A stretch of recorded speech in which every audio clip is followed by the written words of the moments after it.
Welcome to Starting a Print-on-Demand Business from Scratch, episode 2. In episode 1, I went through the research process and established the branding for my storefront. I am specifically starting this print-on-demand business on Etsy. It is a fantastic platform to get started with if you are looking at pursuing print-on-demand and starting your very own print-on-demand business. Etsy is the platform that I have already grown and scaled my existing print-on-demand business on. So it's something that I'm already familiar with, and I believe that there is still endless opportunity on Etsy, and that is why I'm looking to start this new shop there as well. Originally, I wanted to start listing today. However, I feel like there's a couple more admin type things that I want to do before I begin listing in my shop, things that are going to just set me up for success long term and make sales and everything that I'm looking to achieve with this new shop easier down the line. So that is what we're going to be doing today. With that being said, here are the table of contents. This is what I'm going to be focusing on in today's video for this new shop. The first thing that I'm going to do is go ahead and connect this new Etsy store to my Printify account. If you aren't familiar, you actually can connect multiple Etsy stores to Printify. How I'm able to do that is just by clicking up at the far left here.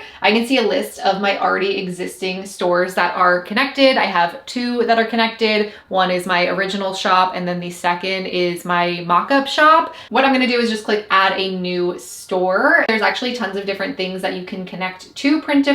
Later down the line, my hope and goal is that I'm going to be connecting a Shopify account, but for now, we are going to just go ahead and click Etsy. I'm already logged in to my new shop, so all I have to do is just scroll down and click Grant Access, and just like that, I'm connected. Super easy. Now, even though I can use the same Printify account for all of my Etsy shops, I do have to have a separate account and login for my Etsy shop and my Etsy account. This was something that was very commonly asked on the first episode in this series, asking if I was linking this shop to my existing shop, and that's actually not possible with Etsy. You do have to have a completely new login information, new email, new password, or I mean, you could technically use the same password, but you do have to have a new email. I'm going to do one more thing, and I am going to go to manage my stores, and I am going to rename this store because right now I have 2 stores that are labeled my Etsy store. What's important to know is that your store name will actually be shown on the shipping labels. When a customer receives a package from this new shop that they're ordering from, they are going to see my shop name. I feel like it gives a nice branded feel, seeing that it's coming from the shop specifically and not just coming from the print provider. And the next thing that I'm going to do is go over to branding. Something that I'm looking to do is create some branded package inserts. If you weren't familiar with the branded inserts that are available on Printify, they are essentially a card. I think of it kind of like an index card, but they're a little bit larger. And you can put any type of information that you want your customer to have. It can be a thank you message. You can include information for maybe a discount for their next purchase as a way of thanking them and getting a potential repeat buyer. Now, these do cost money. Everything costs money. It's 2024, but I think that the return on investment and the value that these give to the customer experience, I think they're well worth it. These inserts are 15 cents per insert, or if you do have Printify Premium, they're 10 cents per insert.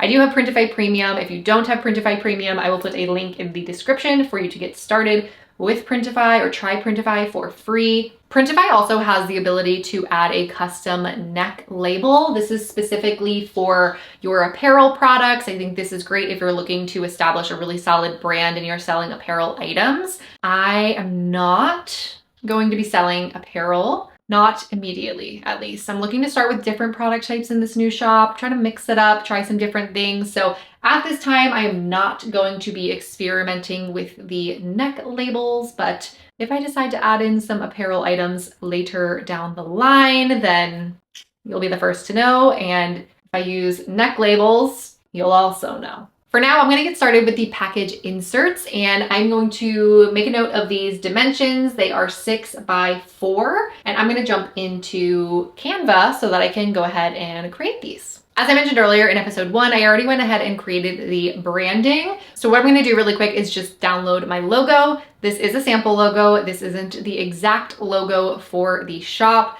There are some details of this shop that I will not be sharing to protect the identity and the integrity of this new shop so that it doesn't get flooded with curious eyeballs. As much as I understand how fun it would be to do, it could impact the success of the shop. So I'm going to go ahead and download this because I am going to be using the logo and the branding as I do create the branded inserts. Now the inserts were 6x4, so I am going to actually go ahead and create a design. I did custom design. I'm going to change this to inches and we are going to make it 6x4 and we will create a new design. Now, something that I really love about Canva is they already have pre-made templates. So if we search, I'm going to just type in thank you and I'm going to add the word business and see some different templates that they already have. For example, if I just click this first one, this is super cute. Thank you for your purchase, supporting our small business. Your support means the world to us. Please enjoy 15% off your next order with the code, your code here. You would want to set that up. If you have socials, you have the ability to add that in here. And if you have a website, you can add the link. Of course, this is completely customizable, but I think what's great is these templates, you really don't have to change a lot about them. The only thing that I would recommend is making sure that it is still cohesive to your branding.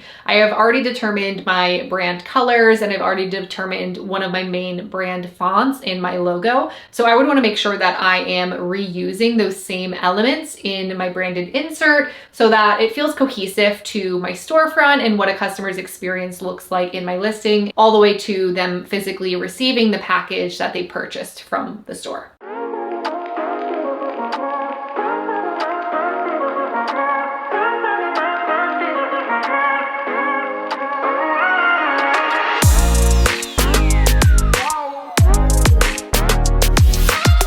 I think this turned out pretty good. I shuffled around through the templates that were already in Canva and found just little things that I liked from each of them, and that's what ultimately got me to this end result. I think it's clear, it's to the point, it has some specific call to actions for what my customer could potentially do after receiving their order and purchasing from my shop. The other thing that I'm looking to do, and is actually my next step for this admin day, is to have an email list. I'm going to be using Everbee to set up the email list for this new shop. And I want my insert to encourage customers to join that email list. Right now, I just have the text as subscribe below to receive exclusive discounts and sneak peeks at our new product launches. And I'm going to actually be adding in a QR code in this space below here so that the customer, they are able to just easily scan the QR code. That will bring them to a landing page that they're able to opt in for the email list. I'm going to be creating that next, and then once I have created that, I can come back to this insert and add that QR code in. What's important to know is that earlier this year, Etsy did put out an update where you do not have direct access to your customers' emails anymore. You might still see customer emails when you're receiving orders. However, you do not have the legal right to use those emails and send marketing emails to the customer without them having opted in to your email list. So you can't just copy that email, paste it, put it into your email list without the customer approving of that. That doesn't mean that you can't have an email list or that you can't start an email list anymore. What it means is that you just have to make sure that you're doing it the right way, which the right way would be creating some sort of landing page. As I mentioned earlier, I'm going to be using Everbee to do so. Everbee is a free tool to use. You can actually get started with Everbee email completely for free. You do not need any of their paid plans in order to do so. That free plan will actually cover you all the way up until your first 500 subscribers. I do also use Everbee's paid plan for research, where I'm able to access product analytics and look at the monthly sales, monthly revenue, listing age, shop age, all of the different details that I showed in episode 1 for how I conducted my research for this new shop. So if that's something that you do want to try, I will have a link in the description. That actually is a discount link. It'll get you 50% off of a growth plan with Everbee. But if you're interested in just trying out the email, you can do so for free just by grabbing that same link in the description as well. Getting started, I've already gone ahead and connected my Etsy store. Now I need to just set up my account. This is where I'm going to add in in all of the necessary information that is needed when it comes to sending emails. I have my sender name, that is just my shop name. I want to have a reply email address. I'm going to make sure that this is just the email for my new shop. You do have the option of adding a email header. This is just using the shop image at the top of all of your email campaigns. So I have added my shop logo there, and I'm gonna just toggle that on. I think that's a really nice detailed branded touch to the emails. You also can do email notifications. This is where you'll receive an email notification when a new subscriber is added. You might like a daily report or a weekly report. I'm gonna just keep it as a weekly report. I think that would be the most beneficial for me. Scrolling down, it is required that you do input your address. This is required to send any commercial emails. What you can do if you do not want to put your personal address, if you want to keep that information private, you could go to your local post office and open up a PO box. This is something that you could use for the address of your business, of your Etsy shop. The last thing that you're able to add is your social profiles. So this is great if you are doing any form of social media marketing. You can go ahead and add in the links to those social platforms here. If you're looking to really establish a brand and you have a brand name that you are looking to use, I would recommend that even if you don't have social profiles yet, and you're not necessarily looking to add social media onto the plate quite yet, it still would be good to open up those accounts. That way you can claim that brand name. That way you have those social accounts already in that brand name when you're ready to start being active on them. Same goes for having your own website. If you're looking to eventually have your own website, which is one of my goals here with this shop, you would want to potentially purchase that domain that you're looking to use for your business and for your brand. Jumping back up to our getting started, I have set up my account. I don't have any subscribers to import, but the next thing I'm going to do is create a landing page. This is how we're going to grow our list. Creating a landing page in Everbee is really easy to do, and you actually have full creative reins when it comes to what your landing page looks like. This is really important for me in what I'm looking to achieve with this new shop, because I'm able to bring in my same branding elements, such as the colors that I'm using and the style of text that I'm using as well, so that this still feels cohesive to my shop as a whole. As I mentioned earlier, in order to legally get customer emails and be able to use them on an email list, you have to have your customers opt in for that email list. The purpose of having a landing page like I'm creating here is this serves as my opt-in page.